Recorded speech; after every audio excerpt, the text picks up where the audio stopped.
Ready start. आज भारतीय राजनीति में फैले भ्रष्टाचार और उच्च संवैधानिक पदों के लिए नेताओं के बीच मची होड़ को देखकर यह विश्वास नहीं होता कि देश ने कभी किसी ऐसे महापुरुष को भी देखा होगा जिसने अपनी जीत की पूर्ण संभावना के बाद भी यह कहा हो कि यदि एक व्यक्ति भी मेरे विरोध में हुआ तो उस स्थिति में मैं प्रधानमंत्री बनना नहीं चाहूंगा। भारत के दूसरे प्रधानमंत्री श्री लाल बहादुर शास्त्री ऐसे ही महान राजनेता थे जिनके लिए पद नहीं बल्कि देश का हित सर्वोपरि था। 27 मई 1964 को प्रथम प्रधानमंत्री पंडित जवाहरलाल नेहरू की मृत्यु के बाद देश का साहस एवं निर्भीकता के साथ नेतृत्व करने वाले नेता की जरूरत थी।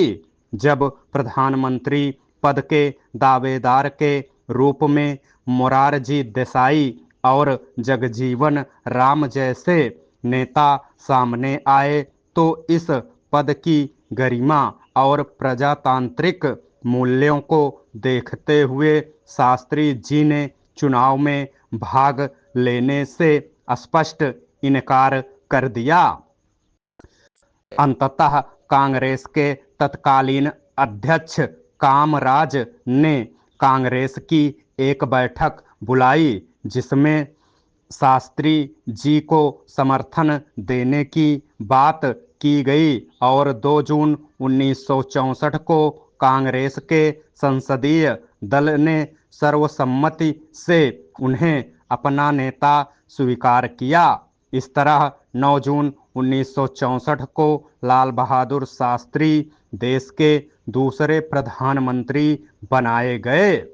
लाल बहादुर शास्त्री का जन्म 2 अक्टूबर 1904 को उत्तर प्रदेश के बनारस जिले में स्थित मुगलसराय नामक गांव में हुआ था। उनके पिता श्री शारदा प्रसाद एक शिक्षक थे जो शास्त्री जी के जन्म के केवल 1.5 वर्ष बाद स्वर्ग सिधार गए।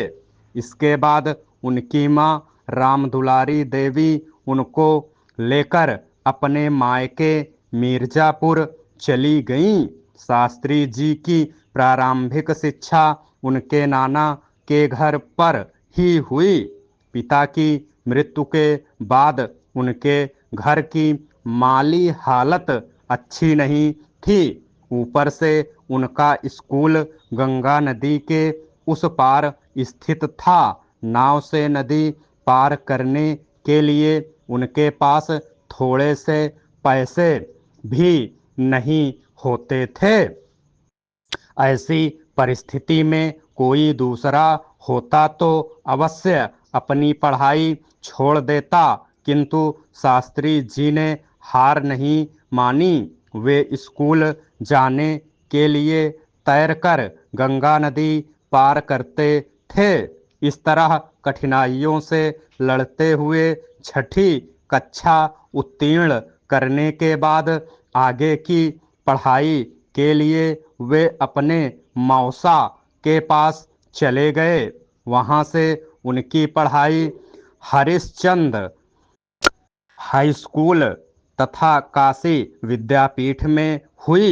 वर्ष 1920 में गांधी जी के असहयोग आंदोलन में भाग लेने के लिए उन्होंने अपनी पढ़ाई छोड़ दी, किंतु बाद में उन्हीं की प्रेरणा से उन्होंने काशी विद्यापीठ में प्रवेश लिया और वहां से वर्ष 1925 में शास्त्री की उपाधि प्राप्त की। शास्त्री की उपाधि मिलते ही उन्होंने जन्म से चला आ रहा जाति सूचक शब्द श्रीवास्तव हमेशा के लिए हटा लिया तथा अपने नाम के आगे शास्त्री लगा लिया। इसके बाद वे देश सेवा में पूर्णतः संलग्न हो गए।